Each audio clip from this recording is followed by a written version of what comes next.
সার্জিস তো হেলিকপ্টারে চলা মানুষ, এত ব্যস্ত মানুষকে জুলাই ফাউন্ডেশনের দায়িত্ব দেওয়া ঠিক হয় নাই। এতে করে বিভিন্ন জায়গায় হেলিকপ্টারে গেছে, জুলাই ফাউন্ডেশনের আহতদের অর্থ অপচয় হয়েছে। এরকম মানুষকে দায়িত্ব দেওয়া উচিত ছিল যারা আহতদের প্রতিনিধি, যারা আসলে একটা গুলি গায়ে লাগলে কি ব্যথা, একটা চোখ অন্ধ হলে কি ব্যথা, এরকম একজন ভুক্তভোগীকে এই ফাউন্ডেশন দায়িত্ব দেওয়া উচিত ছিল, যে সত্যিকার অর্থে আহতদের কষ্টটা বুঝবে। এখানে ক্ষতি যা হওয়ার কিন্তু হয়ে গেছে, যে আহতরা ছিল কষ্ট সৃষ্ট করে পরিবারের টাকা দিয়ে চিকিৎসা করে ফেলছে। তো তাদেরকে যে সময় সেবা দেওয়ার কথা ছিল সেই টাইম পিরিয়ডটা পার হয়ে যাওয়াতে এই ক্ষতি আর সংশোধনযোগ্য না, এই ক্ষতি আর রিকভারেবল না। এখন যেটা দরকার, সবাই তো আর আহত হিসেবে টাকা চায় না। যেমন আমি গুলিবিদ্ধ হয়েছিলাম, আমি তো আহত হিসেবে টাকা চাই না। আমার মতো আরো অনেক আছে, তারা কেউ টাকা চায় না। কিন্তু সত্যিকার অর্থে কিছু মানুষের দরকার, যারা সিভিয়ারলি 50,000, 60,000, 1 লক্ষ টাকা ব্যয় করেছিল এই আন্দোলনে আহত হওয়ার পরে, ওই মানুষগুলোকে সমপরিমাণ না তার কয়েক গুণ ক্ষতিপূরণ দিলেও শেষ হবে না। সেটা হচ্ছে না। আজকে নিহতদের পরিবাররা এখানে এসে প্রোগ্রাম করেছে, তাদের একটাই কথা যে 6 মাসে কি কি অগ্রগতি, তাদেরকে ওই যে সঞ্চয়পত্র দেওয়ার কথা বলছে, তাদের স্পষ্ট কথা, তারা সুদের টাকা নেবে না, সুদের উপর সুদ পাবে, ইন্টারেস্ট পাবে, এই ধরনের টাকা নেবে না। তারা এক মুঠে কিছু টাকা পেলে একটা ঘরের কাজ করা বা একটা কর্মসংস্থান করা, একটা ছোট দোকান দেওয়া, অর্থাৎ একটা মানুষের জীবন চলে গেছে, তার পরিবার ওই ব্যাকআপটা দেওয়া, যে তারা যেন তাদের জীবন যেন থেমে না থাকে। একটা ছোট কর্মসংস্থান, একটা দোকান হলে দেখা যাচ্ছে যে ওই মহিলা, তার মা বা তার স্ত্রী বা তার সন্তান একটা কোনো কাজ করতে পারে। এই জায়গাগুলোতে সবার একটা আশা, আমরা তো সবাই আলটিমেটলি বেঁচে থাকবো কোনো না কোনো ভাবে। যেই সরকার যদি কোনো সাপোর্টও না দেয়, তাহলে নিহতের পরিবার সে কি না খেয়ে মরে যাবে?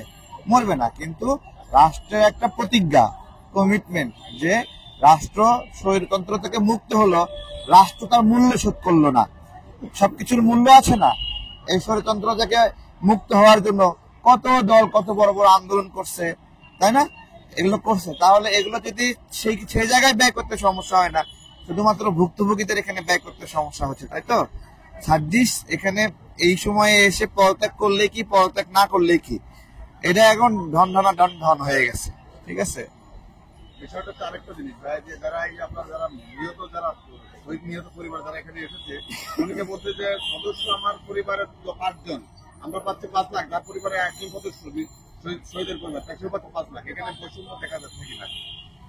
না, এটা সবাই মানে শহীদের পরিবারের সদস্য কতজন সেই ভিত্তিতে তো ডোনেশন হয় না। একজনকে বেশি দেবেন, একজনকে কম দেবেন, এটা কি কি ভিত্তিতে? এর মানদণ্ড হয় নাকি? দিলে সবাইকে সমানভাবেই দিতে হবে। আমরা চাই, সরকার যে বলছিল 30 লক্ষ টাকা একটা কথা উঠছিল সেই সময়, আসলে ক্ষতিগ্রস্ত যারা, তাদেরকে এক জীবনের আয় সমান অর্থ দেওয়া দরকার, যেটা 60,65,লক্ষ টাকা, যে সে জীবনে বেঁচে থাকলে 60 বছর বয়সে এতটুকু অর্থ ইনকাম করতো, তাই না? এই পরিমাণ অর্থ ক্ষতিপূরণ দেওয়ার আন্তর্জাতিক মানদণ্ডে একটা নিয়ম রয়েছে। ওই মানদণ্ডে দিলে পরিবারের সদস্য কতজন সেটা আর তখন হচ্ছে না। ঠিক আছে, কিন্তু 5 লক্ষ টাকা একজন নিহতের পরিবারের জন্য যথেষ্ট না। অন্তত স্বৈরতন্ত্র থেকে বাঁচার মূল্য মাত্র 5 লক্ষ টাকা, এটা আসলে মানে ঠিক না। আরেকটা বিষয়, আমরা দেখতে পাচ্ছি সাম্প্রতিক বিভিন্ন জায়গায়, ঢাকা সহ সারা বাংলাদেশের বিভিন্ন অঞ্চলে মার্ডার, বিভিন্নভাবে মানুষের নিহত হচ্ছে, বিভিন্নভাবে ক্ষয়ক্ষতি করছে। আসলে এটা হওয়ার কারণটা কি মনে করছেন, কেন হচ্ছে? এগুলো হওয়ার কারণ হলো সরকার শক্তিশালী না, সরকারের কোমরে শক্তি কম, এবং সরকারের পিছনে জনগণের ম্যান্ডেট নাই। এমনি আন্দোলনের একটা নর্মাল ম্যান্ডেট আছে, তারপরেও যদি আন্দোলনকারীরা সরকার গঠন করত তাহলে সরকার শক্তিশালী ছিল। যেহেতু যারা সরকার গঠন করেছে, সরকারের প্রতিনিধি হয়েছে, ওরা আন্দোলনকারীদের কেউ না, ওরা আন্দোলনকে ধারণ করে না, তাই ওরা মানসিকভাবে দুর্বল। যেই কারণে বিভিন্ন থানায় যে অকারেন্স গুলো ঘটে, তারা সেগুলো ম্যানেজ করতে পারে না। এবং পুলিশও ভাবে ওরা যেটা মানে ব্যবস্থা নেবে, ওর পেছনে ব্যাকআপ কে? একজন সন্ত্রাসী সন্ত্রাস করছে, তার পেছনে ব্যাকআপ আছে, কিন্তু পুলিশ যে ব্যবস্থা নেবে, পুলিশের পেছনে নিরাপত্তা কে দেবে? এই কারণে আইন শৃঙ্খলার এই অবনতি। জনগণের নির্বাচিত সরকার আসলে সেই সরকার শক্তিশালী হবে, তখন পুলিশ মনোবল পাবে এবং প্রশাসন শক্তির সঙ্গে কাজ করতে পারবে। তার আগ পর্যন্ত এরকম ভঙ্গুর দশা থাকবে। আপনি যে কারোর বিরুদ্ধে একটা মামলা দিতে চান, কেউ মামলা নেবে না, কোনো মামলা নেবে না। গণ অভ্যুত্থানের ওই প্রাথমিক পর্যায়ে কিছু মামলা নেওয়া হয়েছিল, নিয়েছিল। এখন নতুন করে কোনো পুলিশ হত্যাকাণ্ডে জড়িত তার বিরুদ্ধে আপনি মামলা করতে পারবেন না, অসম্ভব এই কাজটি। আচ্ছা, আরেকটা বিষয় যে এই জুলাই তো আপনার বিএনপি তো দ্রুত নির্বাচন চাচ্ছে, আসলে সেটাকে আপনারা কি মনে করছেন? একটা রাজনৈতিক দল হিসেবে নির্বাচন চাবে, এটা কি ক্রাইম? নির্বাচন চাওয়া মানে কি? জনগণ ভোট দিবে, একজন নির্বাচিত হবে। তার এই আকাঙ্ক্ষাকে আপনি অপরাধের সঙ্গে তুলনা করছেন কেন? বরঞ্চ ভোট ছাড়া যে ক্ষমতায় থাকতে চায় তার আকাঙ্ক্ষাটাই হলো অন্যায়। সে কি ম্যান্ডেটে অনেকদিন থাকতে চায়, তার এই অভিলাষের কারণ কি? সে কোন শক্তিতে থাকতে চাইলো? সে কি গণ অভ্যুত্থানে নিহত কোন পরিবারের সদস্য, যে তার এই অভিলাষ, সে নিহত হয়েছে তার পরিবারের সদস্য, সেই জন্য সে অনেকদিন থাকবে? গণ অভ্যুত্থানে নিহত কার পরিবারের সদস্য এই সরকারের অংশ? জিজ্ঞাসা করছি। কিছু মানুষ, বাম সংগঠনের নেতা, প্রথম আলো, ডেইলি স্টারের চাটুকার, তারা এসে উপদেষ্টা হয়েছে। তারা অনেকদিন ক্ষমতায় থাকবে, সেটা বৈধ। আর আর হলো রাজনৈতিক দলগুলো জনগণের ভোট চাইবে, জনগণ ভোট দিয়ে কাউকে নির্বাচিত করবে, এটা হলো ক্রাইম, তাই না? এগুলো এই যে বাম সাম, এগুলো মানুষকে এগুলো ভুল বুঝায়ে ভুল পথে পরিচালিত করেছে। 6 মাস সময় পেয়েছে, 6 মাসে কার করা চুল ছিঁড়ছে, কয়জন মানে হলো খুনির বিচার করেছে, এত বিচার, এত কি সিরিয়াতে গণ অভ্যুত্থানে 3 দিনের মধ্যে মানে কয়েকশোর শাস্তি নিশ্চিত করছে। আজকে 6 মাসে আমরা কেন পারি না? আমরা পাই না নাকি আমরা চাই না, এই জিজ্ঞাসা করছি।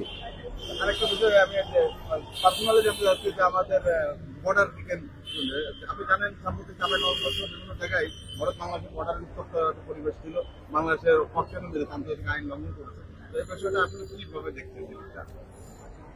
শেখ হাসিনার সময়েও এই ঘটনাগুলো ঘটতো। সমস্যা হলো তখন ঘটলে প্রকাশ হতো না, এখন ঘটলে আমরা সবাই মিলে কথা বলছি। এটাই নতুন বাংলাদেশের একটা স্বাদ, যে আমরা এই প্রতিক্রিয়াগুলো জানাতে পারছি। ইচ্ছামতো কাঁটাতার সরিয়ে ফেলতো। এই যে সিলেট সীমান্তে তারা যে বিমানবন্দর বানাবে আপনার হলো ভারত, সেই সময় কিন্তু তারা বলছিল বাংলাদেশের ভিতরে কিছু জায়গা চায়। সেই জায়গা কিন্তু আস্তে আস্তে কাঁটাতার সরায় সরায় ভিতরে ঢুকাই ফেলছে, আমরা কিন্তু টেরও পাই নাই।